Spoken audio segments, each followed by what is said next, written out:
Hello, I'm Nicola Walker. I have with me here today Frances Oman, and I've been wanting to interview her for a long while because she has an incredible body of work called Time Banishment. And Frances has an MA in painting. She's also an author, an activist, and a meditator, and she has award-winning documentary work that has been seen on both PBS and the Discovery Channel. All about miracles. About miracles, that's it.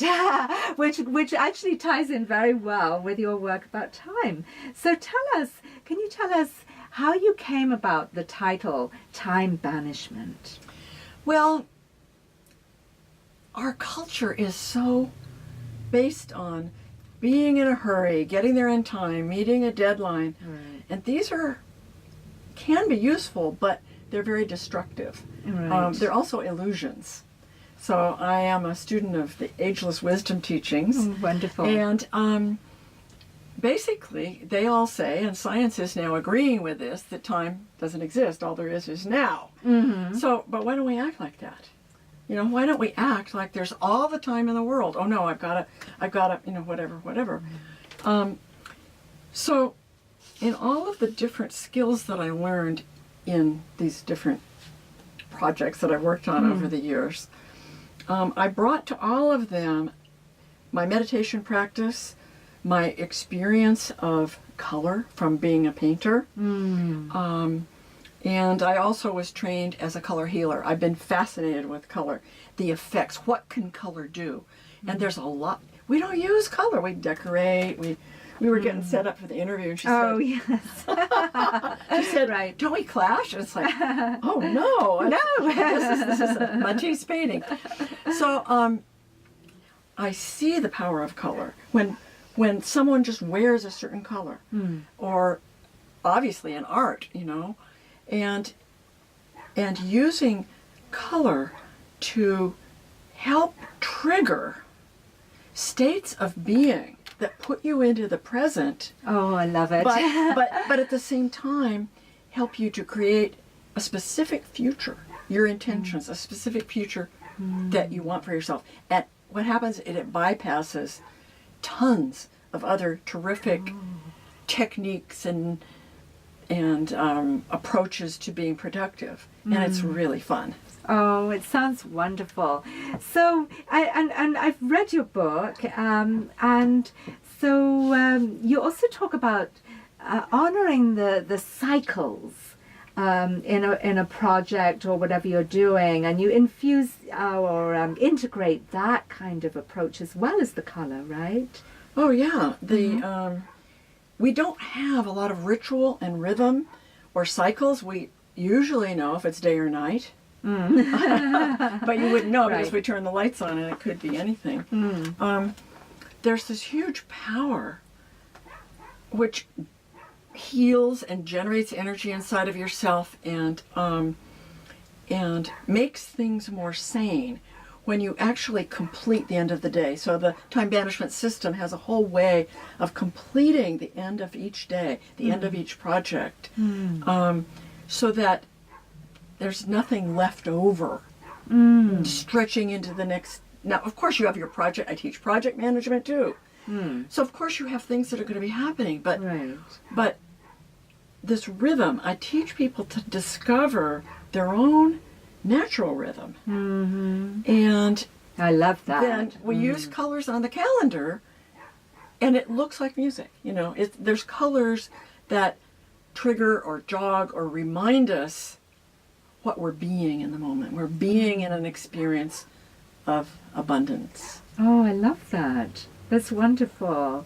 So you mentioned that people actually need to have a special calendar for this, right? So people have everyone uses a calendar, and then you have to create another one. This works fine with whatever calendar people have. Now, when I invented this 30 years ago, there were no online calendars, but I was training people. I invented this system for myself because I was all over the map, overwhelmed and, 3-year-old running around and trying to do a documentary, and I had to be very organized and, you know, schedules and so on. But I was primarily an artist, and I could take these different elements and put them together on my calendar. So I would be putting colors on my day planner, and people would look over my shoulder and say, "What are you doing? What are you doing?" And I said, "Well, this is yellow. It means I'm going to be very creative. I'm going to start something new during this particular block of time." And people wanted to learn about it. So that's when I started teaching it. Oh, wonderful. And so I also wonder, you know, all these things always sound so good, don't they? But the thing is that how do people discipline themselves to actually use this? Oh, that's so great. Okay. Well, discipline is a very interesting word. Yes. Because what we think it is, and what we think our calendars are, and our to-do lists, by the way, in my system, you only have a to-be list. Oh, I love it. And it has all the things you're going to do. Yeah, you can't go without that. They're all different colors. Anyway.